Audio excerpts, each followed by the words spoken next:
Alors, merci beaucoup pour l'invitation et pour partager avec vous peut-être une réflexion, parce que c'est vrai que moi, le propos en fait de votre session, de votre cycle cette année, transmission, héritage, succession, ça m'a interpellé, j'allais dire, en fonction de mes activités, parce que effectivement, comme ça a été dit, je suis directeur d'un musée. C'est un musée qui a des collections, mais en fait, avec le temps, on les montre de moins en moins, d'une certaine manière. Il y a un petit endroit dans le Café de la Main qui rend hommage comment dire, à la vocation initiale de cette institution qui était effectivement venue de la vocation d'un chirurgien de la main, mais qui, dès le départ, lui s'intéressait à la main comme, bien sûr, organe à réparer dans son métier, mais aussi comme moyen d'agir sur le monde. Et ce faisant, c'était aussi la main créatrice, la main de l'artiste, de l'artisan, la main qui caresse, la main qui frappe. Enfin, donc il y avait déjà très vite dans ses préoccupations et dans la fondation de la fondation qui a donné lieu au musée de la main, Unichuv, il y avait déjà cette envie d'ouverture. Mais alors, on pourrait me dire, oui, mais alors de quoi parler en termes de patrimoine si vous ne montrez plus vos collections? Et c'est un peu ça que je vais essayer de le faire. Alors, pour expliquer en un mot aussi ma position, c'est que euh, au-delà de la question de la direction du musée, dont je reviendrai non pas sur cette poste, mais sur le musée, j'ai un background de sociologie des sciences et des techniques. Et j'ai fait mon doctorat à l'EPFL sur les communautés virtuelles, mais ce qui m'intéressait, c'est la manière dont les gens s'appropriaient en fait les usages du numérique. Pourquoi je dis ça? C'est pas pour ma notice bio, mais c'est pour dire que moi j'ai un intérêt particulier sur les dispositifs, pour dire plus précisément les dispositifs sociotechniques. Comment la technologie, des fois, nous permet de faire un certain nombre de choses, des fois elle nous empêche, des fois elle facilite certaines choses, elle va nous aider à faire certaines pratiques sociales. Quand j'avais fait ma thèse, on connaissait pas, enfin, il y avait un nouveau terme qui fascinait tout le monde, ça veut dire, ça fait très longtemps que j'ai fait ma thèse, il y avait ce terme qui s'appelait les amis Facebook. Qu'est-ce que c'était que cette créature bizarre qu'étaient les amis Facebook? Maintenant, c'est quelque chose qu'on n'interroge plus, ou c'est passé dans le sens commun, même si c'est pas si évident que ça, ou même si on n'utilise plus Facebook, j'imagine, pour la plupart d'entre vous. Mais il y avait quand même, voilà, tout d'un coup, l'invention d'une nouvelle manière de faire du lien social qui était liée à un dispositif technique qui était nouveau à l'époque. Et après, il y en a eu plein d'autres, il y en avait certains avant. Mais c'est cette tension-là. Quand on met en place un dispositif technique, alors là, moi, je ne vais pas vous parler a priori de réseaux sociaux, mais je vais vous parler d'un musée comme un dispositif technique pour justement construire ce lien sur ce que je vais appeler la curiosité et scientifique. Et le déroulé que je vous propose, c'est une première partie qui est une rapide mise en perspective sur cette notion de culture scientifique, comment est-ce qu'elle est devenue importante dans notre société suisse contemporaine. Ça va aller assez rapidement, hein, c'est pas, mais c'est que juste quand même quelques balises, c'est pas de la génération spontanée. On va voir qu'il y a une série d'évolutions. Dans un deuxième temps, je vais essayer de vous donner, alors il y aura beaucoup, dans un premier temps, pas beaucoup d'images, après il y aura beaucoup d'images, voir concrètement qu'est-ce que ça veut dire que de réfléchir à traduire cette curiosité scientifique dans un musée. Qu'est-ce que ça veut dire que cultiver cette curiosité? Donc ça sera beaucoup d'exemples. La rendre, créer des affordances, c'est-à-dire comment permettre à un public diversifié de se saisir de cette curiosité ou de la développer et d'en faire des choses plus ou moins intéressantes, mais quand même. Et puis dans un troisième temps, alors ça dépendra du temps encore à disposition, mais de ramener ça sur la question du patrimoine immatériel. Et ma proposition, qui est peut-être un peu provocante, mais parce que voilà, on a des définitions, j'y reviendrai sur ce que c'est que le patrimoine immatériel, c'est de se demander si on n'a pas intérêt, dans nos sociétés contemporaines, de penser aussi la curiosité scientifique comme une forme de patrimoine immatériel, c'est-à-dire, sans dévoiler, divulgacher la fin de mon propos, c'est aussi des choses qu'on devrait peut-être, peuvent être fragiles et qu'il faudrait sans doute protéger. Voilà en fait le tour d'horizon que je vous propose. J'essaierai de garder un maximum de temps pour vos questions. Donc voilà, alors ici, beaucoup de textes, hein, mais c'est juste pour référence, hein, pour vous dire qu'effectivement, si on devait faire une... quand est-ce que la curiosité est apparue, j'allais dire, dans les documents officiels, dans les préoccupations des États, des acteurs publics, pour le dire de manière générale, on peut le voir apparaître au tournant des années 60, si on remonte dans le contexte américain, je ne vais pas en faire ici toute l'histoire, Mais on voit apparaître des termes comme l'évaluation des choix technologiques, où se dit ah, mais quelle technologie vaut-il la peine de privilégier? Quelles sont les conséquences, les impacts, comme on les appelle à l'époque, des développements technologiques? Et il y a toute une mise en question de justement une idée du progrès qui serait quelque chose de déterministe, qui serait forcément positif. Il y a un début, une amorce de critique du progrès pour lui-même, on peut dire ça comme ça. Et il y a aussi, avec le développement de technologies de plus en plus complexes, il y a un delta, un écart entre des choses, des dispositifs techniques de plus en plus performants qui peuvent agir sur notre monde, qui peuvent transformer notre environnement, et la somme des connaissances nécessaires pour pouvoir comprendre quels sont les enjeux de ces technologies. On évoquait rapidement le cas de l'intelligence artificielle. Vous utilisez sans doute beaucoup de ChatGPT, mais qui arrive à vraiment à comprendre comment ça se passe, qu'est-ce qu'il y a, qu'est-ce qui vous montre, qu'est-ce qui vous montre pas. Ben, voilà quelque chose qui est compliqué. On connaît assez facilement les dispositifs, enfin les modèles et les principes généraux, mais de savoir exactement ce qui se passe à l'intérieur de la machine, même les chercheurs et les chercheuses ont de la peine. Mais ce qui va apparaître aussi, alors là je remonte dans les années 80 en Suisse, on a eu notamment des votations sur le génie génétique, il y a eu plein de... où, comment dire, les autorités ont aussi senti que les citoyens et les citoyennes, s'ils avaient un sentiment d'étrangeté par rapport au développement des sciences et des dernières innovations technologiques, ils pouvaient aussi les rejeter. Et donc, il y a eu une forme de sensibilisation, j'allais dire du point de vue des acteurs publics, à se dire bah, il faut que les gens comprennent l'intérêt qu'a le progrès technique pour eux, pour la société, pour l'innovation, peut-être aussi pour l'économie. Enfin, il y a plein de registres dans lesquels ça peut avoir un intérêt, mais cela ne va pas de soi. Et ça ne va pas d'autant moins de soi dans un pays qui participe d'une démocratie directe dans laquelle il peut justement avoir un droit un droit de veto populaire sur certains éléments. Donc, c'est mis en place tout un ensemble de dispositifs au niveau suisse. Là, je parle notamment de la création du TA suisse. Alors, il ne s'appelait pas comme ça à l'époque, mais l'Office d'évaluation des choix technologiques qui devait permettre à des citoyens de discuter entre eux du bien fondé des innovations technologiques, à qui on expliquait aussi, ils pouvaient convoquer des experts. Un peu plus tard, la création de la fondation Science et Cité, qui avait aussi cette vocation de dire comment est-ce qu'on arrive à développer la culture scientifique des citoyens et citoyennes helvétiques pour qu'ils participent à un débat démocratique, mais équipés des connaissances nécessaires. Et ça veut dire aussi toute une réflexion sur comment on engage les publics. Qu'est-ce que ça veut dire que de faire participer déjà le public, il n'est jamais au singulier. On découvre, au début, on le pensait comme on pense le grand public ou le public en général. Et en fait, plus on examine, plus on voit qu'il est constitué de particularités, de sous-groupes, de catégories différentes, avec des intérêts différents. Mais surtout, on a eu pendant tout un moment cette idée qu'il suffisait, je vais utiliser des termes de manière un peu triviale, mais il suffisait de leur distribuer les bonnes informations et c'était bon, quoi. La connaissance allait suivre ou la diffusion justement de cet effet espéré allait se produire de manière quasiment mécanique. Et qu'en fait, si le public n'agissait pas comme on l'espérait d'un point de vue de l'intérêt de la science, c'est simplement parce qu'on était dans une logique du déficit modèle, c'est-à-dire c'est parce qu'il manquait d'informations et qu'il suffisait de lui donner plus d'informations pour que ça change. Alors, le fait de donner plus d'informations change, effectivement, mais ce n'est pas aussi mécanique que ça, parce que le public, on l'a découvert petit à petit, là je vous fais aussi très court toute une histoire de l'évolution de ces situations, le public a des manières d'appréhender les choses qui peuvent aussi avoir, elles, évolué. C'est-à-dire que avide de connaissances, c'est un point, mais aussi avide de participer à la discussion sur les connaissances, de vouloir pouvoir être engagé. Les attentes du public ne sont pas forcément celles qu'on leur attribue quand on leur donne des informations. Ils peuvent avoir d'autres centres d'intérêt, ils ont une autre manière de se représenter le monde, ces publics-là.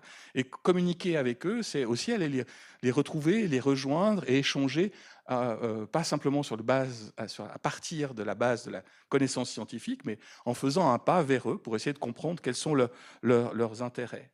Et aussi, on a vu avec le temps, et ça se poursuit maintenant, que ce qu'on appelait le public devenait de plus en plus, des fois, rétif par rapport justement à la parole des experts et des expertes qui leur prétendaient expliquer le monde, même s'ils avaient toutes les compétences scientifiques validées. Et donc, cette réflexion sur comment est-ce qu'on arrive à engager, vraiment dans un sens positif du public, a connu plusieurs développements. Aussi cette distinction, comme je disais que le public il est multiple, mais cette distinction entre les savants et les sachants. Pas mal de recherches ont montré, dans le monde médical notamment, que il y a tout un registre de connaissances qui sont liées à la pratique de la médecine, à la connaissance même des soins infirmiers. Mais déjà, et des fois, il y avait des tensions entre ce que savent les médecins et ce que savent le personnel soignant, parce que c'est pas forcément les mêmes connaissances. Ils n'ont pas le même rapport avec les personnes qui souffrent. Des fois, ils ont d'autres registres de connaissances déjà.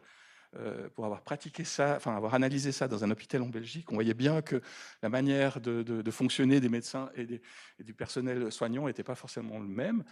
Mais en plus, les accompagnants des personnes qui souffrent, eux, ils ont une autre vision de la maladie, ils ont une autre vision des enjeux, ils ont une autre vision de ce qui est important ou pas, ils ont notamment aussi la prise en compte de la souffrance des personnes.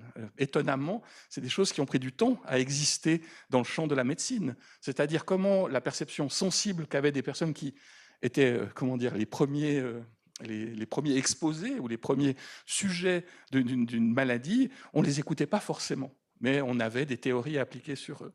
Donc cette distinction, il y a tout un travail de dire, il y a aussi dans ces gens qui passent leur vie entière des fois à inventer une solution, comment vivre avec leur maladie, leur pathologie, ou à accompagner des gens qui souffrent, ces gens-là sont des détenteurs et détentrices de connaissances. Ce ne sont pas des connaissances formalisées, ce ne sont pas des connaissances scientifiques, mais elles ont de la valeur. Ça ne veut pas dire que non plus c'est des connaissances absolues, mais dans ces registres de connaissances qu'on pourrait appeler vernaculaires, particulières, situées, il y a des choses à apprendre même du point de vue des chercheurs et des chercheuses. Et puis, en fait, si on va jusqu'au bout, on voit apparaître maintenant, alors il va y avoir une grande conférence en 2025, autour de la science citoyenne que va organiser l'Université de Lausanne, c'est même d'aller plus loin, de dire mais comment est-ce qu'on peut faire en sorte que les citoyens et les citoyennes, les personnes concernées, soient engagés dans la définition même du cahier des charges de la science. Alors voilà, je vous ai fait à très large, vraiment, dans cette introduction, une évolution qui part d'un modèle où on envoyait de l'information, on espérait envoyer de l'information à des personnes et ce serait super, à quelque chose qui est beaucoup plus participatif, qui se veut un peu plus intégrant. Avec cette idée qu'on retrouve d'ailleurs ici à l'Université de Lausanne, des enjeux pour comment rapprocher les sciences de la cité. Donc comment est-ce que ce qui se passe à l'université a un écho avec ce qui se passe peut-être, ou les intérêts qui se passent dans la ville, un peu plus loin. Alors ça peut paraître évident pour certains d'entre vous, mais c'est quand même un long travail qui s'est construit petit à petit sur des décennies. Et comment est-ce qu'on arrive à mettre en place ces éléments, c'est-à-dire offrir aux citoyens et aux citoyennes les éléments qui leur permettent justement de participer à des débats démocratiques autour de la recherche et de son impact sur la société, comment on arrive à valoriser ce que fait la science et ses démarches, et comment on peut aussi les sensibiliser à des formes de collaboration entre société civile et recherche académique. Alors, voilà, ça c'était comment dire, le cadre général, le mouvement.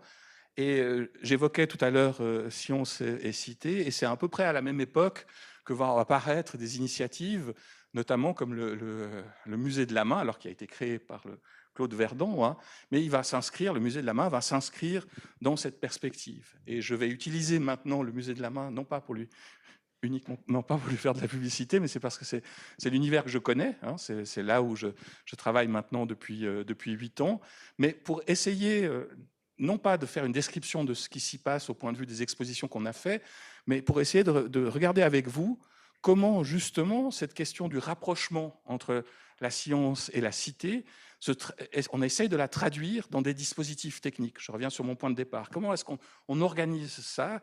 Qu'est-ce qu'on essaye de faire? Alors, ce que vous allez voir, c'est une pluralité de dimensions, et c'est bien ça l'effet qui est recherché dans mon propos, c'est d'essayer de montrer que ces dispositifs sont assez complexes de par leur nature, parce qu'ils jouent sur beaucoup de tableaux à la fois. Vous allez voir, ça devient très concret dans quelques instants.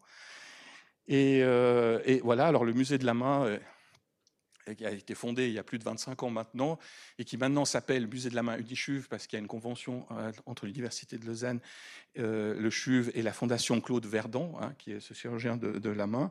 Il a toute une histoire sur laquelle je ne vais pas revenir ici, mais d'une certaine manière, c'est une forme contemporaine, pour reprendre le modèle que j'évoquais, de quelque chose qui existait déjà au XVIe siècle. On avait les grands ancêtres des musées en général, et peut-être du musée de la main en particulier, ce sont les cabinets de curiosité.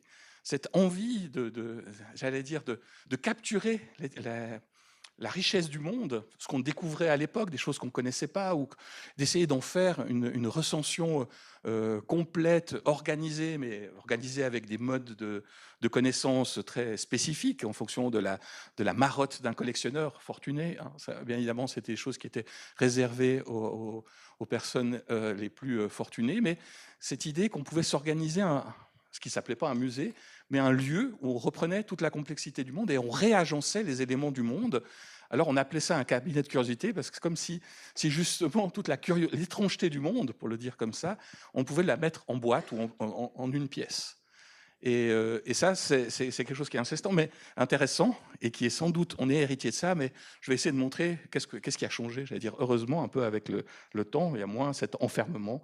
Et parce que ce qui se passe ici, et là je prends une citation d'un des concepteurs du musée des Confluences à Lyon, qui parle d'un musée plus moderne, un musée qui se veut un lieu de parole multiple. Donc ça, on change déjà un peu de perspective. Hein. C'est plus un lieu simplement d'objets, d'artefacts qui sont entassés ou organisés comme on veut. Et puis surtout, il peut traiter la complexité du monde par la pluralité des disciplines et la diversité des moyens muséographiques. Alors là, de nouveau, c'est une tension, parce que souvent, on a aussi des musées qui sont assez spécialisés, et le nôtre essaie d'être un peu dans cet équilibre-là. Il tourne automatiquement, c'est parfait. Alors, comme je vous ai dit, hein, je ne vais pas ici c'est juste pour vous donner une idée, ça c'est les dernières années, hein, les thèmes qui ont été traités, mais ce qui est important sur l'olfaction, la médecine personnalisée, manger, art, soins, intelligence artificielle, périnatalité, maintenant microbiome. Et ce qui, moi, m'intéresse ici, c'est de voir que peut-être que la curiosité commence avec la programmation d'un lieu. C'est-à-dire pourquoi, c'est pour ça que j'appelle ça un agencement d'hétérogénéité. Comment, à chaque fois, faire des choses qui sont un peu différentes, mais en essayant de garder quand même l'âme d'un lieu. Et ce n'est pas si évident que ça. Alors vous allez me dire, mais c'est quoi les points communs entre tout ça? Les points communs entre tout ça, c'est l'ADN du musée de la main, c'est notamment le corps, la santé, la recherche, la compréhension du corps. Et là, on le voit, hein, c'est l'olfaction, c'est la santé avec la technologie, c'est tous les enjeux de la santé personnalisée et la manière de pouvoir quantifier aussi la santé. Alors manger, qui est un peu différente des autres, parce que celle-là, manger et périnatalité sont des expositions que nous avons accueillies. Ce pas des créations originales du musée de la main, mais c'est des partenariats justement sur le corps. Art, soins, je ne vais pas les décrire ici, ce n'est pas le but de faire la description de ces expositions. Vous allez en voir certains de ces dispositifs. Le point ici, c'était simplement de dire, on a une espèce de ligne commune qui pourrait être pensée comme une forme de patrimoine. Le patrimoine du musée de la main, cet intérêt pour le corps, mais qu'on va décliner, qu'on va reprendre sur des thématiques différentes, mais qui sont presque comme, on pourrait dire, un appareil qui tourne autour du corps. Enfin, à chaque fois, c'est une thématique, une problématique, mais on ne s'éloigne jamais vraiment du corps. Voilà une forme patrimoniale, on pourrait dire immatérielle, qui incarne le musée de la main. Alors, pour reprendre des termes issus de la sociologie des sciences et sociologie des techniques, on peut voir, notamment avec Bruno Latour et Michel Callon,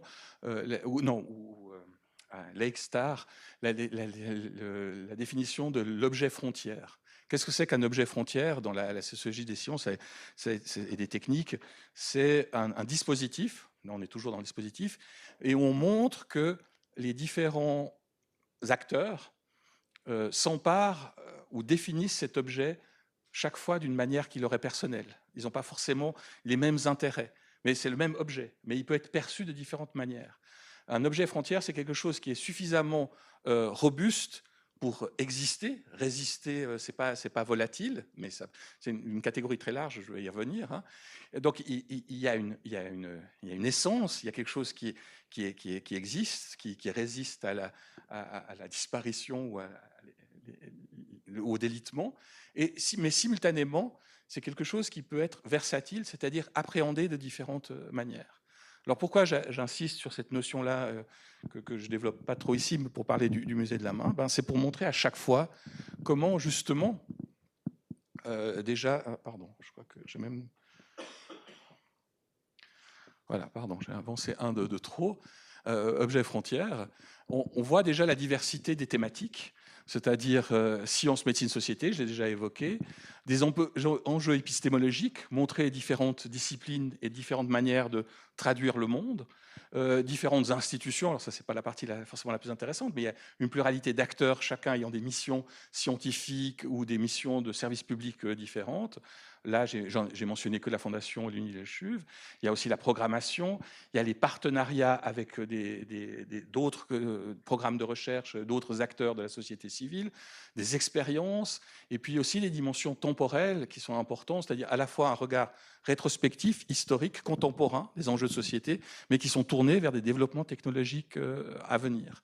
Donc là, on voit déjà que, j'allais dire, on pourrait avoir l'impression que ça va dans tous les sens. L'idée, c'est comment on arrive à faire tenir ça ensemble. C'est là la rigidité flexible de l'objet frontière. Et c'est dédoublé effectivement par l'interdisciplinarité, la pluralité des approches qu'on a au musée de la main, avec à la fois des sciences sociales comme l'ethnographie, la sociologie de l'histoire, mais on a aussi l'histoire des techniques, la science et les médecines. On a fait une exposition sur l'intelligence artificielle, histoire de vie et pratiques quotidiennes, mais aussi le domaine des arts et de la création avec les fictions, le cinéma, la littérature, les arts contemporains, les normes et le droit. Donc ça, c'est aussi un autre registre de cette diversité. Et comment tout ça, on doit essayer de le faire tenir ensemble. L'idée étant qu'il faut rendre ça lisible, enfin cette diversité lisible, il ne faut pas que ça écrase le propos, et c'est bien ça qui va créer des choses intéressantes. Alors si on rentre maintenant dans la curiosité, poser la question de la curiosité, j'ai compilé plein de définitions de la curiosité, mais je vais prendre juste quelques dimensions en essayant de les illustrer. Ce qui revient souvent dans la littérature, c'est que l'amorce de la curiosité, ça peut être un sentiment, une recherche d'un équilibre cognitif ou émotionnel, un sentiment perturbant, perturbé. On se dit, mais il y a quelque chose à comprendre, il y a quelque chose qui nous titille, il y a quelque chose qui nous trouble. Alors vous avez trouvé, que ce soit chez Piaget, mais aussi sur Dewey ou Peirce ou d'autres chercheurs, des gens qui ont réfléchi à qu'est-ce qui motive la curiosité humaine. Et un des ingrédients qui motive la curiosité humaine, c'est quand dans notre environnement, il y a quelque chose qui ne correspondait pas exactement à ce qu'on attendait. Puis on se dit, mais tiens, mais pourquoi ça? Qu'est-ce qui se passe là? Et là, hop, c'est le début de la curiosité, si on peut dire ça comme ça. Et cette curiosité, c'est un peu ce décalage par rapport à nos attentes. Alors ici, je vous ai mis un exemple de curiosité, mais qui est un peu extrême, parce que c'est une œuvre d'un artiste anglais, Matt Collishaw. C'était pour intelligence artificielle. Ici, vous avez une tête qui est animée, hein, donc elle regardait les personnes qui passaient. Non, c'est pas vrai, elle regardait pas les personnes qui passaient, il faut être précis. Elle regardait à gauche, à droite. Des fois, elle tiquait, des fois, elle bougeait le visage. Et ce visage-là, c'est la reproduction du masque mortuaire de la reine Élisabeth, première du nom. C'est un artiste qui a fait un énorme travail de recherche historique et essayer de voir, parce qu'en fait, à l'époque, produire un portrait de la reine d'Angleterre, c'était quelque chose qui était très contrôlé. Enfin, toutes les peintures que l'on a sont des choses qui ont été... il y a il y a des codes à respecter, on doit la présenter d'une certaine manière, on doit la photoshopper, même si c'est à la peinture, quoi. Et lui, il a essayé de faire un travail en allant regarder dans les textes. Il a vu que, par exemple, elle mangeait beaucoup de bonbons, qu'elle avait des problèmes de peau. Enfin, et donc, il en a fait un visage qui est à la fois beaucoup plus réaliste que n'importe quelle reproduction peinture que nous avons de la reine, mais simultanément, ce visage, il est complètement artificiel, et on le voit. Et cette artificialité, elle est elle est troublante parce que en robotique, on appelle ça la uncanny valley, c'est-à-dire qu'elle provoque un sentiment d'étrangeté qui nous met mal à l'aise. Quelle est cette entité-là qui nous ressemble à ce point-là, mais qui est fondamentalement alien? Et c'est juste un exemple pour vous dire, ben voilà un processus par lequel on peut déclencher de la curiosité. Parce que tout d'un coup, il y a quelque chose qui se passe pas comme prévu, pas comme attendu. Les gens s'arrêtaient, voir justement s'ils la regardaient. D'ailleurs, c'était drôle parce que, c'est pour l'anecdote, mais elle était protégée dans une vitrine, mais il y avait un capteur de mouvement et le capteur détectait si les personnes passaient devant et ça l'activait pas forcément parce elle avait ses humeurs, mais souvent ça l'activait. Mais la plupart des gens croyaient que ce bouton rouge, c'était justement un bouton et pas un capteur. Donc la plupart d'entre eux essayaient d'appuyer. On a dû rajouter une étiquette pour dire non, non, c'est pas un bouton. Parce que dans leur représentation de la technologie, c'est évident qu'un dispositif comme ça devait obéir à un bouton. Et donc le vrai effet de curiosité, c'est quand ils se rendaient compte que même s'ils appuyaient, ça faisait rien, que c'était un autre registre. Enfin, pour montrer comment dans le même dispositif, je pourrais encore continuer longtemps, mais on va avoir des choses qui nous perturbent, qui nous surprennent, et ça peut être une amorce de curiosité. Toujours par rapport à cette même exposition, 2 exemples pour vous dire comment on travaille sur le familier et le décalé. Ici, vous avez une représentation, c'est un collectif d'artistes français qui s'appelle Obvious. Ce qu'ils ont fait, c'est qu'ils avaient fait une immense base de données de masques d'Afrique de l'Ouest. Ils ont donné cette base de données à une intelligence artificielle. Cette intelligence artificielle a produit le plan d'un masque qui n'existait pas, qui est un masque virtuel. Ils ont envoyé ce plan-là à un artiste au Ghana, et ce artiste au Ghana a fabriqué le masque. Et ce masque, on l'avait dans le musée. Et donc là aussi, avec un simple objet comme ça met en question, enfin, je veux dire, tous les processus qu'est-ce que c'est que la créativité humaine? À qui appartiennent le droit? Est-ce que c'est une nouvelle forme d'appropriation culturelle parce qu'on a été enlevé dans ce patrimoine de cette base de données de masques, un modèle on l'a fait? Quel est le rapport qu'a l'artisan à qui on a demandé de produire un masque qui ressemble au masque peut-être qu'il produisait localement, mais ce masque, il est détaché de la culture locale, il est détaché des productions. Voilà un autre exemple de ces objets intrigants, mais qui nous sont intéressants parce que justement, c'est le terme que j'utilisais tout au début, ce sont des affordances de la curiosité. C'est sur des objets comme ça que tout d'un coup, on va, entre guillemets, trébucher ou être surpris. Et ici, c'est une artiste, Caroline Buté, qui est une artiste suisse. Alors là, on ne le voit pas bien, mais elle avait un superbe mur de cartes postales. Et on a vraiment l'impression, quand on regarde de loin, qu'on voit un paysage, des cartes postales du 19e qui montrent des vallées du Valais, des villages et tout ça. Et dès qu'on s'approchait, on voyait qu'il n'y avait rien du tout. Parce qu'en fait, c'est des choses qui sont générées par l'intelligence artificielle. L'intelligence artificielle avait arrivé à reproduire quelque chose qui ressemblait à une carte postale, mais qui n'en était pas une. Là, de nouveau, un autre moyen de jouer avec ce qui est perçu pour essayer de dire, ben voilà, on jouait avec ces objets aux étranges familiarités comme un début d'approche de la curiosité. Un autre registre de ce dispositif, donc c'est vraiment, ici c'est pour l'exposition Violence en 2015-2016. Ici vous avez une pièce où les gens ont été invités à entrer. On avait tapissé les murs d'articles de presse qui parlaient de la violence, des faits divers. Et Dieu sait si c'est facile d'obtenir ça. Et ici, en regard, on avait des statistiques qui montraient que la violence, en tout cas certaines formes de violence, étaient en diminution depuis plus d'un siècle. Et donc, là, à nouveau, nous, on n'avait pas forcément d'analyse à proposer par rapport à ça, mais c'est de dire, mais comment est-ce que cette factualité-là, par rapport qui était mesurée par des chercheurs et des chercheuses par rapport à certains types de violences, et cette réalité-là, qui est une réalité médiatique, comment elle coexiste dans notre monde? Est-ce que c'est une manière de se questionner sur ce qui nous est donné à voir? Voilà, c'est un autre élément de cette infrastructure de la curiosité, qui elle n'est pas que scientifique. On voit bien qu'il y a médiatique, mais il y a aussi les gens qui justement ont fait de l'analyse de data sur le crime. Il y a aussi tout un enjeu de mise en espace du propos. Toujours sur cette exposition violence, il y avait tout un volet sur les violences domestiques. Et ici, vous avez un appartement qui a l'air de rien, alors qu'il y a un peu... c'est pas forcément... c'est un appartement... qu'on ne voit pas très bien ici sur l'image, mais c'est un appartement un peu embourgeoisé. Mais dans ce lieu-là très cossu, voilà, se cachent des images, notamment une série de portraits qui montrent des visages qui sont tuméfiés. C'était aussi une manière... Alors après, il y a Chaque fois, il y a des explications sur les études sur lesquelles elle se base, sur les représentations, sur la prévalence de telle forme de violence, sur le fait que, justement, beaucoup d'actes de violence à l'intérieur de l'espace privé restent invisibles. Tout ça est documenté, mais c'est aussi mis en espace. C'est que le corps j'y reviendrai, le corps du visiteur et de la visiteuse, elle fait partie du dispositif et du propos.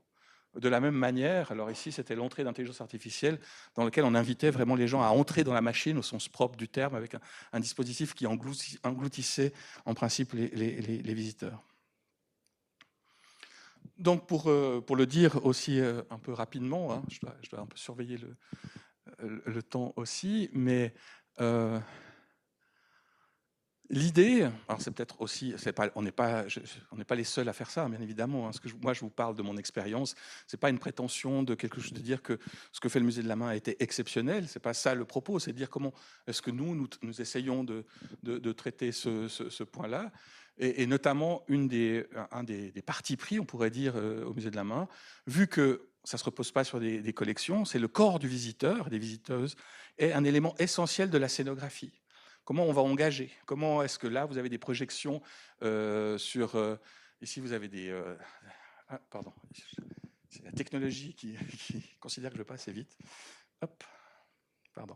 Ici, vous avez des projections dans l'exposition Anatomie qui habillent en fait le public avec ce qu'il ne peut pas voir en principe, à moins d'être exposé à des rayons X, avec cette idée aussi que ces dispositifs participent à créer une thématique, un environnement sensoriel qui permet des découvertes, qui permet justement de faire un certain nombre d'opérations qui participent de la curiosité ou de l'extension de cette curiosité, avec des environnements qu'on veut stimulants, aussi de nouveaux... alors, comment créer ces environnements stimulants? Ça peut être juste ludique. Ici, c'est une illusion d'optique dans l'exposition Dans la tête, hein, où ça a très bien marché avec tous les Instagram. On pouvait prendre une photo où si son partenaire était à l'autre bout de la salle, on a l'impression que la personne était toute petite assise sur une chaise. Hein, c'était un dispositif de détournement. Où là, alors quel flair, odeur et sentiment, on le voit moins, mais c'était toute une découverte olfactive, c'est-à-dire d'autres registres de la sensorialité pour mettre en scène, on peut le dire aussi comme ça, pas simplement des propos de chercheurs et de chercheuses, mais de comment, sur la base de ces travaux, parce que tout ce que vous voyez là, ça a été, c'est le fruit de longues discussions avec des chercheurs et chercheuses de beaucoup de domaines différents. En moyenne, pour une recherche, une exposition, je ne veux pas dire de bêtises, mais on n'est pas loin d'une trentaine d'entretiens avec des gens de différents horizons. Comment, pour certains, après on essaie de traduire ce qu'ils nous disent, ce qu'ils font dans leur univers spécifique, comment on essaie de traduire dans quelque chose qui parle au public, au pluriel, à différents publics. Et tout ce travail-là, il faut l'organiser avec toujours dans cette idée de garder le corps du visiteur et de la visiteuse comme point de départ, de dispositifs interactifs qui peuvent être très simples. Hein. Souvent, quand on parle d'interactif, on imagine plein de gadgets électroniques. Quelque chose qui nous tient à cœur, c'est aussi d'utiliser du low-tech et même des dispositifs analogiques et non pas numériques, parce qu'on peut provoquer des fois des expériences très intéressantes. Ici, vous avez un dispositif où les gens vont découvrir presque le phénomène du bras fantôme, c'est-à-dire ils vont être chatouillés alors que leur bras physiquement n'est pas chatouillé, mais en jouant ce jeu-là, en mettant la main à un endroit et en regardant l'autre main se faire chatouiller, leur cerveau va leur faire croire qu'ils sont chatouillés. Alors ça ne marchait pas avec tout le monde, mais ça marchait assez souvent, et d'un coup c'est son corps qui devient un terrain d'expérimentation. De la même manière, enfin, hop là, je crois qu'il est assez... Je ne sais pas si j'ai réglé sur la bonne temporalité, mais en fait, voilà. Et dans l'autre exemple, c'était effectivement cet engagement du corps avec une autre personne pour qu'on ait l'impression que tout d'un coup notre doigt disparaissait, ou que tout d'un coup on ressentait différemment des choses dans notre dimension tactile. Donc tout ça pour dire que ça, c'est des dimensions participatives qui engagent le visiteur, sa curiosité, et c'est des points importants, avec des opportunités d'exploration. Qu'est-ce que ça veut dire des opportunités d'exploration? C'est qu'en définitive, on ne sait pas toujours ce que vont faire les visiteurs et les visiteuses avec ce qu'on leur offre. Et une des dimensions de la curiosité, c'est d'ouvrir des espaces de liberté. Ici, c'est une œuvre, Memo Acten, où les gens pouvaient, alors vous ne voyez pas si bien que ça, mais ici, il y avait plein de fils différents que vous voyez ici d'objets. Et en fait, l'intelligence artificielle traduisait ça en images en temps réel. Ce qui était intéressant dans ce dispositif, c'est qu'il y avait 5 intelligences artificielles différentes. Et une avait appris sur des bases d'images de fleurs, une autre de base d'images de feu, une autre de base d'images de nuages, ou une base d'images d'eau. Et donc, en fait, chaque fois, il y avait un univers qui changeait. Et les gens, il n'y a pas de finalité à ce dispositif, qui est un travail là d'un artiste, hein, qui n'est pas un travail. Enfin, quoi qu'il a fait sa thèse de doctorat là-dessus. C'est pas, mais c'est une forme de recherche. Hein, elle est d'ailleurs publiée en ligne, mais qui est une forme de recherche à la fois esthétique, technologique et philosophique sur le rapport à cette forme d'expérience. Et encore aussi, curiosité, c'est laisser les gens faire par eux-mêmes. Alors ici, un dispositif d'auto-auscultation de son regard. Alors, je n'étais pas encore au musée de la main à l'époque, mais cette caméra grossissante qui se permettait de regarder dans le blanc de l'œil, voilà encore une illustration un peu rapide de ces modalités d'encouragement pour les visiteurs et visiteuses de prendre un certain nombre de libertés avec les dispositifs qui leur sont fournis. Ça me fait penser d'ailleurs, enfin non, je n'aurai pas le temps de raconter tout ça. Mais après aussi, le musée de la main parle de la culture scientifique. Et donc, ce qui est mis en évidence, ce qui est mis en scène, c'est aussi le travail des chercheurs et des chercheuses. Les questions qu'ils se posent, les avancées de la science. Ici, vous avez, disons, alors c'est pas dans toutes les expositions, mais souvent il y a une perspective historique. Là, c'était sur olfaction. Il y a tout un volet sur la manière comment, à différentes époques, les odeurs étaient perçues comme porteuses de maladies, c'était des miasmes, ou comment elles étaient interprétées de différentes manières par les univers de connaissances de l'époque. Donc il y a toute une histoire des odeurs, mais aussi de la science de ces odeurs qu'on peut retracer ici. Et ici, vous avez, par rapport à l'exposition microbiome, l'exposition actuelle, alors on ne voit pas forcément très bien, mais une histoire des appareils d'observation de l'invisible, et pour essayer de montrer comment à chacune de ces étapes, avec chacun de ces dispositifs techniques de la science, on voyait apparaître des créatures qu'on ne connaissait pas. Au début, on ne savait même pas quel nom elles avaient, avant qu'on les appelle microbes ou quoi que ce soit. Et comment à chaque fois, les chercheurs, au début en dessinant, à la fois après en prenant en photo ou en faisant des simulations informatiques, ils vont se donner à voir à eux-mêmes, mais aussi peut-être aussi à voir au public, différents aspects de cet univers microscopique. Donc il y a aussi cette curiosité scientifique et des étapes de cette curiosité scientifique qui est mise en scène. D'ailleurs, elle peut avoir aussi des enjeux comme les controverses, comme on appelle ça la science en train de se faire. C'est qu'il peut y avoir des débats d'idées sur je sais pas, la nature des rêves, sur la conscience. C'est l'exposition que vous voyez ici, la Légion. Alors ça, c'est un dispositif interactif où vous pouviez vous appuyez sur différents boutons et le nuage vous fabriquait un rêve qui était tiré de personnes qui avaient fait la collation de milliers de rêves ailleurs dans le monde. Donc vous héritiez d'un rêve comme ça. Bon, comment dire, ça c'est un dispositif ludique, mais qui ramenait sur des questions, sur des débats scientifiques de fond, sur la nature de la conscience, si elle n'existe pas, est-ce que c'est un processus neurologique strictement, pour d'autres, bien évidemment, c'est des enjeux spirituels. Et ça, on essaie toujours de l'aborder aussi avec une forme, on a déjà évoqué d'interdisciplinarité, mais ça veut dire quoi interdisciplinarité? C'est qu'à la fois, là on ne le voit pas bien, mais des interactifs qui mettent des personnes, les visiteurs et visiteuses à la place des chercheurs et des chercheuses. On peut faire des observations pour soi-même, mais il y a aussi un volet historique et culturel, et il y a aussi des œuvres d'art. Donc c'est aussi la diversité des registres qui va contribuer à créer cet univers complexe, mais où en fait, et c'est peut-être ça le point qui est intéressant, en tout cas de mon avis, c'est de voir comment des curiosités de nature différente, d'artistes, de chercheurs et de chercheuses, à des époques différentes, en fait, vont des fois se rejoindre sur des objets ou des interrogations. Et vont dire, eh ben voilà, on a peut-être des choses, des choses en commun qui ne sont pas la manière de faire. C'est des disciplines différentes. Et même, il y a des disciplines qui vont aborder ça de manière différente. Mais il y a des interrogations communes et on considère que c'est ça qui est intéressant, c'est ça qui est passionnant. C'est de voir que cette curiosité pour les micro-organismes, pour l'intelligence artificielle, pour les soins, pour le fonctionnement de l'olfaction, les émotions, ça, ce sont des intérêts transversaux, enfin des curiosités transversales. Et que le visiteur, la visiteuse a aussi légitime à avoir ces curiosités-là avec d'autres. Et on est aussi dans un univers d'incertitude. Ici, vous avez une exposition qu'on avait fait en collaboration avec des écoles d'infirmières, les AV et la Source. C'était juste au moment du Covid, où c'était des gens qui étaient en formation de soins infirmiers, qui avaient été accompagnés par un artiste et qui étaient venus montrer leurs œuvres pendant le temps d'une exposition. Dans ce, comment dire, dans ces œuvres-là, alors qu'ils étaient créés par ces étudiantes, il y avait toute une réflexion sur leur métier, sur l'avenir incertain qu'il y avait par rapport à leur métier au moment du Covid. Donc c'était quelque chose qui était très réflexif. Et ça, c'est aussi une autre dimension qui est importante pour nous sur la manière de se poser des questions. Et si vous avez, alors je vais aller un peu vite par rapport à ça, parce qu'il y a une troisième partie, sur l'exposition violence, par exemple, ici vous aviez un mur où les gens pouvaient écrire des témoignages de violences qu'ils avaient subies de manière anonyme et les glisser dans ce mur-là.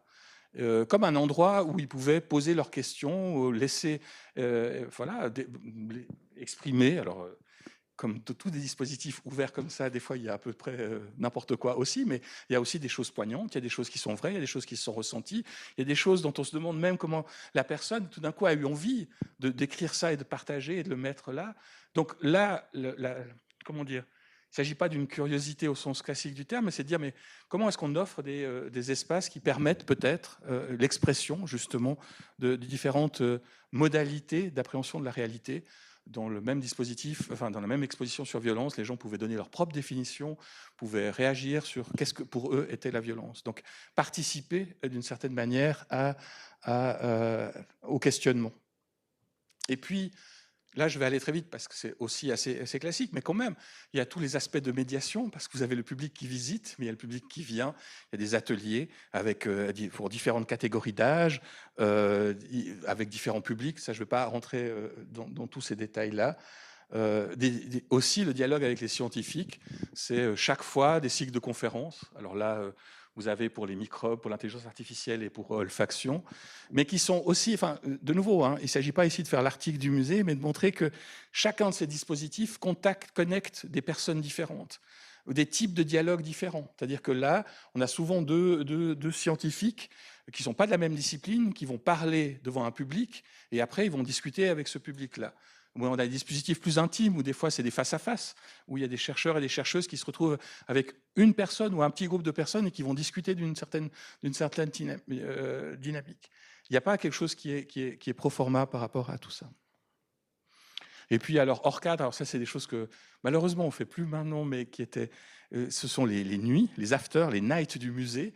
C'était aussi une manière de dire, ben voilà, le musée, c'est une étiquette qui est bien ciblée, qui est bien formatée, mais en fait, pourquoi pas aller boire des verres, aller danser, faire autre chose au musée, rencontrer. On vantait ça à l'époque comme un lieu à haut risque de rencontre. Donc, en fait, c'était moins découvrir peut-être le contenu d'une exposition que de découvrir d'autres personnes qui avaient la même curiosité pour l'événement ou pour l'exposition. Voilà, on en avait fait on en a fait une série et ça marchait vraiment, vraiment très bien. Ça demande pas mal de travail. Là, c'est une exposition itinérante sur la question de la santé personnalisée, parce que c'est un autre enjeu du musée, c'est qu'il est physiquement à un endroit, il arrive pas, enfin, il peut pas se déplacer facilement. Alors on peut avoir des expositions itinérantes. Là, on avait embarqué l'exposition dans un camion, et c'était le camion qui était itinérant. Alors, c'était une expérience intéressante, mais assez éprouvante du point de vue logistique, parce qu'il faut négocier plein d'endroits différents. Mais ça pose aussi la question de comment le territoire, là on parle de territoire cantonal ou national, est-ce qu'il est irrigué par ces dispositifs-là, ou est-ce que tout est centralisé, je sais pas, dans les capitales? Ça, c'est une des questions qui sont ouvertes. Et puis, il y a aussi le volet comment dire, numérique, tout ce qui il porte les traces du musée à l'extérieur du musée. Et c'est là peut-être que je vais rentrer dans la troisième et dernière partie de mon propos, parce qu'il me semble qu'il y a une question qui est importante. Si vous vous souvenez, on est là pour parler de la question du patrimoine, et on n'en a pas encore parlé, de la dimension du patrimoine. Alors qu'est-ce qui est patrimonial là-dedans? Je vais essayer de le définir. Et qu'est-ce qui est le patrimonial immatériel? Et peut-être juste avant ça, un petit intermède. Alors, je ne pense pas qu'on aura le son, mais ce n'est pas très grave.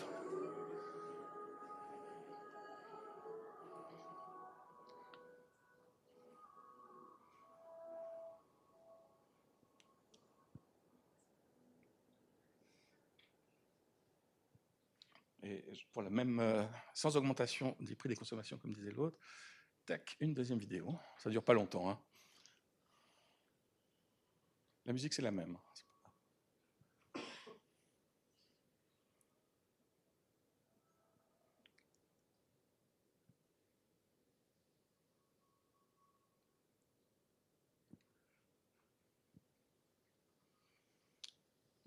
Alors, parmi vous, s'il y a des aficionados de TikTok ou d'autres, vous avez sans doute, ou de YouTube ou d'autres sites de vidéos, Instagram ou autres, vous avez sans doute reconnu, peut-être, vous avez déjà vu passer ces vidéos-là.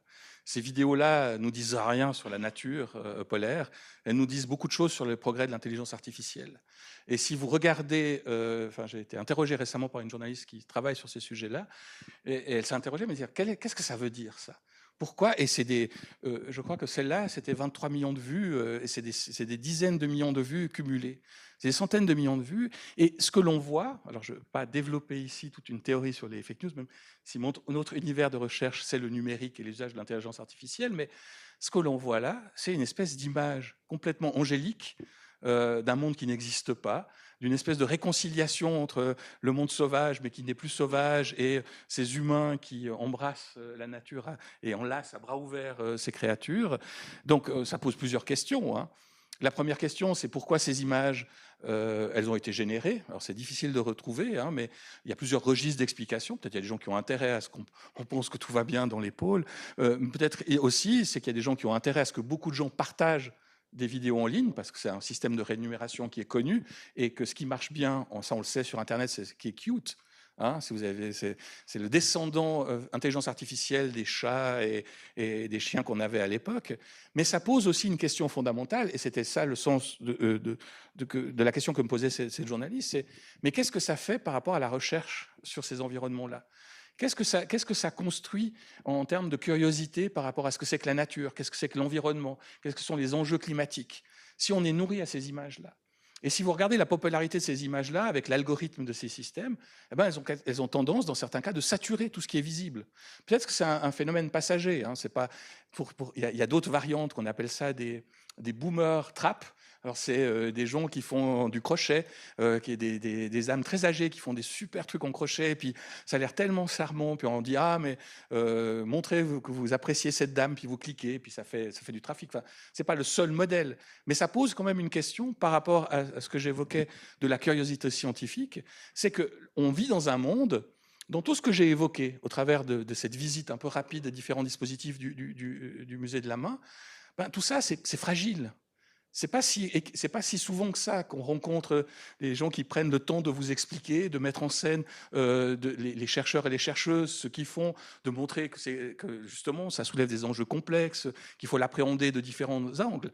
L'expérience, on pourrait dire dominante, et c'est pas juste une question chez les jeunes, c'est un flux numérique dans lequel on a de plus en plus de difficultés à différencier ce qui est vrai du faux.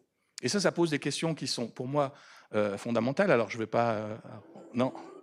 Le but n'est pas... Ça crée, alors je ne vais pas rentrer ici dans ce schéma-là, mais c'est mes autres interrogations, mais c'est des dispositifs qui créent d'autres formes de proximité. Hein. C'est des proximités technologiques, géographiques, linguistiques, générationnelles, des centres d'intérêt, mais aussi algorithmiques ou des valeurs. On se retrouve enfermé dans un monde où on va nous proposer des choses dont le système a calculé qu'on était sans doute intéressé. Donc c'est ces formes d'enfermement, hein, à un moment on a pu parler de chambres d'écho ou de bulles Internet, c'est différent, mais on se retrouve là. Donc c'est un territoire qui est très différent en termes de travail de proximité, mais je ne veux pas forcément aller là-dedans. C'est aussi un univers, et là je passe aussi, on pourra venir dans la discussion, mais c'est un univers qui n'est pas si innocent que ça. Qu'est-ce que j'entends par là? C'est un des domaines de recherche, c'est les cultures Internet, ce qui se passe en ligne. Et les cultures Internet, ce n'est pas juste un phénomène du dernier mème à la mode.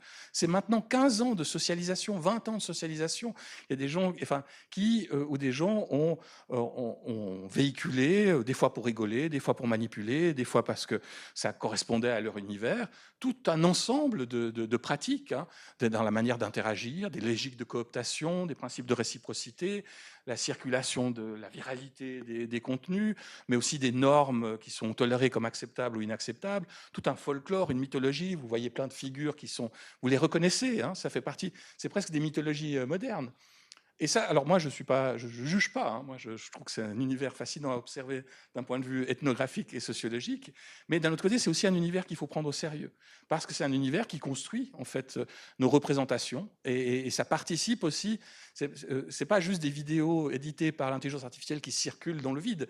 Elles circulent dans un univers dans lequel il y a des fois des communautés où ça fait 10, 15 ans où il y a tout un malaxage des contenus, des informations, des prises de position qui construisent souvent un univers très, comment dire, très opposé à la science. Alors je vais passer ça, mais... et donc, pour essayer de boucler la boucle dans les 5 minutes qui me restent, je vais dire, mais essayer de parler de cette question de patrimoine immatériel. J'ai été regarder plusieurs définitions. Et en fait, qu'est-ce que c'est qu'une pratique, une pratique et un patrimoine surtout immatériel, plutôt un patrimoine immatériel, excusez-moi, c'est une pratique, c'est des pratiques et des savoirs vivants. Ce sont des pratiques qui s'incarnent dans des rituels. Si vous regardez la liste, par exemple, de ce qui est considéré dans comment dire, le patrimoine immatériel en Suisse, vous avez la bénichou. Les bénichous, c'est-à-dire des fêtes. Vous avez des danses, vous avez des manières de chanter, vous avez des choses qui participent de la culture, mais d'une culture qui n'est pas forcément inscrite dans les livres, qui n'a pas forcément été traduite dans des datas, même si certains le font, hein, numérisent beaucoup de choses, mais qui sont d'abord associés à des pratiques communes, enfin, comment je veux dire communes, des pratiques collectives, voilà, et qui sont souvent s'expriment au sein de communautés, de cultures, où justement elles sont reconnues. Je ne sais pas, aller manger une fondue en Valais, c'est sûrement quelque chose qui dit aussi, c'est pas juste manger, c'est sûrement avec qui on partage. Enfin, je dis ça le Valais, c'est sûrement une déviation personnelle, mais je veux dire, souvent c'est intégré dans un tissu de relations, de symbolisme et de signification qui sont importants pour comprendre ce qui se joue quand on fait ça. De la même manière, ça exprime les diversités culturelles. Le patrimoine immatériel est un reflet de la richesse et de la diversité des expressions humaines. C'est quelque chose qui évolue et qui est recréé sans cesse. Vu que c'est un patrimoine immatériel, il n'est pas fixé dans une base de données, il n'est pas préservé à un endroit, il est répliqué, réincarné, au sens vraiment, cette fois, premier du terme, c'est-à-dire que c'est les corps humains qui vont porter ces pratiques. Justement, parce que ce sont les corps humains qui transportent ces pratiques, ils se nourrissent d'interactions sociales et surtout ils se transmettent de génération en génération. C'est une histoire humaine qui échappe. Alors, elle peut être capturée par des vidéos, des films, mais l'essence de la dimension immatérielle, c'est que sa racine, son origine, elle est dans nos manières de faire, dans nos manières d'être, dans nos manières de partager. Et tout ça pour vous dire, et j'arrive au bout de mon cheminement, si je devais faire un bilan rétrospectif des 8 années maintenant que j'ai passé au musée de la main, et un bilan synthétique des discussions que j'ai eues avec des gens qui... Bon, j'ai discuté plutôt avec des gens qui aimaient bien, mais ça, je ne dis pas que c'est représentatif, ce n'est pas un sondage, mais des gens qui venaient de manière positive. Les gens ne se souvenaient pas forcément d'une exposition en particulier. Et ça pose cette question-là. C'est pas le souvenir qu'ils avaient. C'était pas forcément un dispositif technique, même si ça pouvait arriver. C'était pas une exposition en particulier, et donc c'était pas forcément non plus la curiosité scientifique en tant que telle. Il y a personne qui m'a dit j'avais bien aimé le musée de la main parce que ça parle de curiosité scientifique. C'est jamais exprimé comme ça. Mais par contre, ce qui revient sans cesse, et ça c'est mon point de conclusion, c'est de ce dont on me parlait, les témoignages, c'est la mémoire. C'est la mémoire que quand eux-mêmes enfants, ils sont venus au musée de la main avec leur école ou avec leurs parents. Et ça, c'était important, parce que c'est un moment qui reste ancré dans leur dans leur vie, en fait. C'est la parole, c'est le fait que, justement, ils ont pu en parler, ils ont pu échanger avec d'autres personnes, ils en ont discuté. Il y a même comment dire, c'est très émouvant de voir des fois les gens qui viennent. Alors c'est d'autres voilà, qui se sont fait convaincre par leurs enfants de venir au musée de la main parce que leurs enfants sont venus avec l'école et puis ils disent ah ouais mais il y a quelque chose à voir. Alors de nouveau je suis pas sûr que ce soit le propre du musée, mais ce que je trouve intéressant c'est justement cette transmission là par les enfants. Le lieu, c'est-à-dire qu'avant d'être une exposition, avant d'être une thématique spécifique, c'est d'abord un espace. Et ça moi, ça m'interroge, alors que, comme je l'ai dit, hein, je suis beaucoup trop marqué par les technologies de l'information, je travaille encore là-dessus à fond, mais moi, avec le temps, plus on avance, plus je me rends compte de l'importance du lieu, de l'espace physique. On a toutes et tous ressenti un peu ça quand on a été privé d'espace, à un moment donné, il y a quelques années maintenant, mais au-delà de ça, c'est que le fait d'être ensemble, c'est presque devenu une expérience originale dans notre quotidien. Et même le fait de parler ensemble, c'est presque devenu une expérience originale dans notre quotidien. Vous allez peut-être dire que j'abuse, j'épaissis le trait, mais je vais faire une micro-incise sur l'intelligence artificielle. OpenAI a développé récemment, peut-être que vous l'avez déjà testé, le fait que vous pouvez discuter, c'est l'intelligence artificielle, vous pouvez discuter directement de vive voix et puis elle vous répond. Ils ont amélioré le dispositif, maintenant elle répond vraiment de manière très réactive.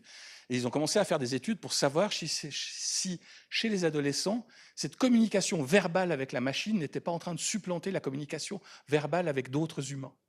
Et ça, c'est une question qui, moi, m'interpelle, m'effraie un peu. Je veux dire, quel est le statut de cette parole-là? Et donc, pour ça aussi, et la question aussi, c'est celle de la transmission, parce que effectivement, très souvent, l'idée, c'est que soi-même, enfant, à un moment, on est venu dans cet endroit-là, on a découvert quelque chose, un thème, et on a envie que ses propres enfants ou ses même petits-enfants découvrent quelque chose. Ce n'est pas forcément prédéterminé en fonction du thème de l'exposition. C'est que ça crée une expérience, un moment de partage qui est spécifique et qui est important. Et dans tout ça, dans la parole, dans le lieu, dans la transmission, dans la mémoire, c'est ma conviction que c'est là que peut-être il y a le vrai plaisir de la découverte et que la curiosité scientifique, elle est là. Mais elle est aussi, c'est pour ça que je dis qu'elle est fragile, parce que des espaces comme ça, il faut les construire, il faut les maintenir, il faut aussi les faire vivre, c'est-à-dire qu'il faut amener des gens à y aller ou soi-même les pratiquer, alors qu'on a, le trait était peut-être un peu facile, mais alors qu'on a à disposition des capacités de distraction quasiment infinies. Et donc voilà, j'ai pas la prétention ma prétention n'est pas de faire la curiosité scientifique un patrimoine peut-être comme un autre, mais mon intérêt, et en répondant à l'invitation qui m'était faite ici, c'était plutôt de dire, mais faisons attention à la curiosité scientifique. C'est quelque chose qui est fragile, c'est quelque chose qu'il faut mettre de l'énergie pour l'entretenir, c'est quelque chose qui prend du temps pour communiquer, pour être transmise. Et donc, ne nous reposons pas peut-être sur l'évidence que ça peut avoir dans ces lieux, hein, que la curiosité scientifique est quelque chose qui irrigue le monde. Malheureusement, dans l'actualité, on a souvent des exemples contraires. Je vous remercie pour votre attention.